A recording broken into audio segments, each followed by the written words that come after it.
આજરોજ અમે લોકોએ ધોરણ 10, 12 સ્નાતક અનુસ્નાતક એવા વાલ્મીકી સમાજના તમામ વિદ્યાર્થીઓનો આજે સત્કાર સમારંભ કાર્યક્રમ રાખેલ છે, જેની અંદર ગુજરાત વાલ્મીકી સંગઠન દ્વારા આ કાર્યક્રમનું આયોજન કરવામાં આવ્યું છે.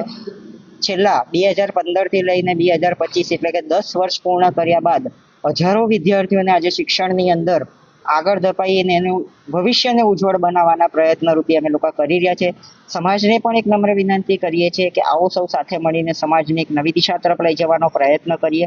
આજરોજ અમારી સાથે અહીંયા આગળ અમારા મુખ્ય અતિથિ રીતે પૂર્વ મેયર સુનિલભાઈ સોલંકી સાહેબ, શિક્ષણ સમિતિના અમારા ધર્મિષ્ઠાબેન સોલંકી સાહેબ, તેમજ અમારા એસઆઈ એવા અમારા તુલસીભાઈ સાહેબ, તેમજ અમારા કૌશિકભાઈ વાઘેલા સાહેબ અને અન્ય સંતો, મંતો, સામાજિક કાર્યકર્તાઓ, માતા, બહેનો, બાળકો તમામ સાથે 110 વિદ્યાર્થીઓને ટ્રોફી અને મોમેન્ટો આપી અને એમને સન્માનિત કરી અને એમના આગળના ભવિષ્યને ઉજ્જવળ બનાવવાના પ્રયત્ન રૂપી આ કાર્યક્રમ આજરોજ અમે આપી રહ્યા છીએ.